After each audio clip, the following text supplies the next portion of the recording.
Good morning dear students. आज हम लोग सीआरपीसी सब्जेक्ट के अंतर्गत जो परिभाषाएं डेफिनेशंस हम पढ़ रहे हैं, उन डेफिनेशंस में आज हम काफ़ी इम्पोर्टेंट डेफिनेशंस जो हैं, जब हम सीआरपीसी पढ़ना शुरू करेंगे तो उसमें काफ़ी बार आता है। इन्वेस्टिगेशन क्या होता है, ट्रायल क्या होता है, इंक्वायरी क्या होता है। अर्थात सीआरपीसी में जब हम सीआरपीसी पढ़ना शुरू करेंगे तब हमें अन्वेषण, जांच एवं विचारण ये शब्द बार बार देखने को मिलेंगे। इसलिए सीआरपीसी पढ़ने से पहले हमें अन्वेषण अर्थात इन्वेस्टिगेशन क्या होता है, इंक्वायरी अर्थात जांच क्या होती है, ट्रायल अर्थात विचारण क्या होता है, इस चीज़ को समझना है। तो सबसे पहले हम इन्वेस्टिगेशन क्या होता है, अन्वेषण क्या होता है, इसको हम समझेंगे। तो इन्वेस्टिगेशन जो होता है वो सामान्यतः जब पुलिस थाने में रिपोर्ट दर्ज हो जाती है, एफआईआर जिसे हम बोलते हैं, एफआईआर दर्ज होने के बाद में इन्वेस्टिगेशन किया जाता है। तो इन्वेस्टिगेशन क्या है, कौन कर सकता है और इसका उद्देश्य क्या है, ये हम समझेंगे। तो सबसे पहले हम बात करते हैं कि इन्वेस्टिगेशन क्या है। तो इसकी अगर हम परिभाषा देना चाहें, इसको सरल शब्दों में समझना चाहें तो इसका होगा कि प्रसंगत अपराध के संबंध में पुलिस अधिकारी द्वारा अथवा मजिस्ट्रेट द्वारा प्राधिकृत व्यक्ति के द्वारा साक्ष्य और सबूत एकत्रित करने की कार्रवाई अन्वेषण कहलाती है। इससे हम क्या समझे? इससे हम समझे कि इन्वेस्टिगेशन जो है वो किसी अपराध में साक्ष्य एवं सबूत एकत्रित करने की कार्रवाई है जो पुलिस अधिकारी के द्वारा की जाती है या मजिस्ट्रेट के द्वारा अगर किसी व्यक्ति को प्राधिकृत किया गया, ऑथोराइज किया गया है, तो ऐसे व्यक्ति के द्वारा भी इन्वेस्टिगेशन किया जा सकता है। इन्वेस्टिगेशन की कार्रवाई, अन्वेषण की कार्रवाई सामान्यतः पुलिस अधिकारी के द्वारा की जाती है।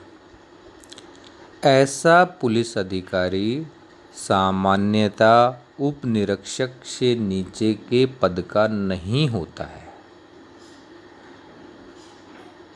विशेष अधिनियमों के अंतर्गत अन्वेषण की कार्रवाई करने के लिए अधिनियम में अन्य अधिकारियों को प्राधिकृत किया जा सकता है।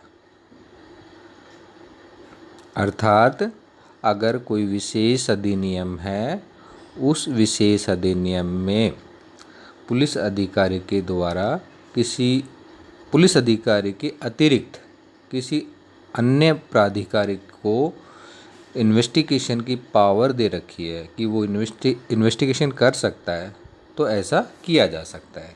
जैसे एग्जाम्पल के तौर पे हम ये ले सकते हैं कि जैसे कस्टम एक्ट होता है, इनकम टैक्स होता है, ये सारे क्या है, विशेष अधिनियम है।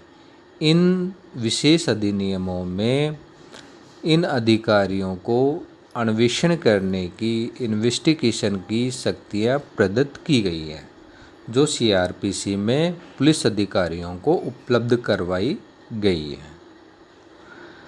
दंड प्रक्रिया संहिता सीआरपीसी के अंतर्गत अगर मजिस्ट्रेट पुलिस अधिकारी से भिन्न किसी अन्य व्यक्ति को इन्वेस्टिगेशन करने की शक्ति प्रदान करता है या कर देता है, तो ऐसा व्यक्ति इन्वेस्टिगेशन कर सकता है। तो हम ये समझ रहे हैं कि इन्वेस्टिगेशन पुलिस अधिकारी के द्वारा किया जाता है ऐसा पुलिस अधिकारी उप निरीक्षक से नीचे के पद का नहीं होता है।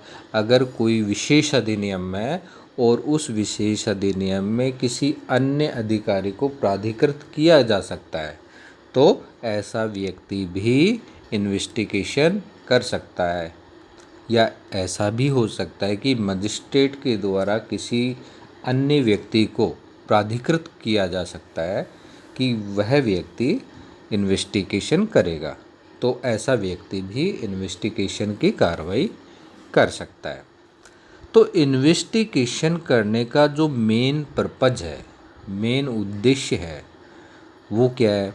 तो अन्वेषण का प्राथमिक उद्देश्य जो है वो प्रसंगत अपराध के विषय में साक्ष्य और सबूत एकत्रित करना है, जिसे विचारण के दौरान न्यायालय के सामने पेश किया जाता है।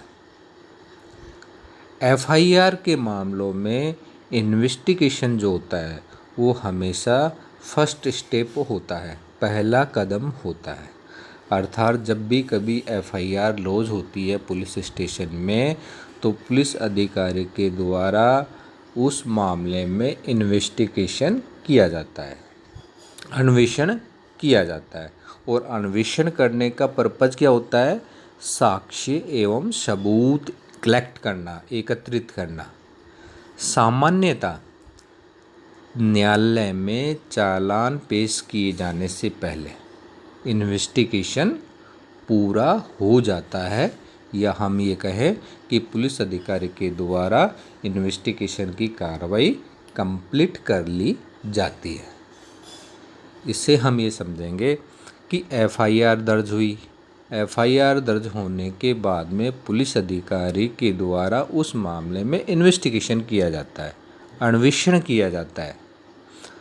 उसका पर्पज़ साक्ष्य एवं सबूत एकत्रित करना है, कलेक्ट करना है। जब इन्वेस्टिगेशन की कार्रवाई पूरी हो जाती है तो न्यायालय में चालान पेश किया जाता है, पुलिस रिपोर्ट पेश की जाती है और न्यायालय में जो चालान है हम आगे पढ़ेंगे वो सीआरपीसी की धारा 173 के अंतर्गत पेश किया जाता है। तो हमें ये समझना है कि सामान्यतः न्यायालय में चालान पेश करने से पहले पुलिस अधिकारी इन्वेस्टिगेशन की कार्रवाई कंप्लीट कर लेता है। लेकिन जब हम सीआरपीसी की धारा 167, 309 को देखते हैं तो हमें पता लगता है कि चालान पेश किए जाने के बावजूद भी इन्वेस्टिगेशन को जारी रखा जा सकता है। ऐसे मामलों में अगर विचारण न्यायालय ठीक समझे तो विचारण की जो कार्रवाई है उसे सीआरपीसी की धारा 309 के अंतर्गत मुलतवी किया जा सकता है। Okay, thank you.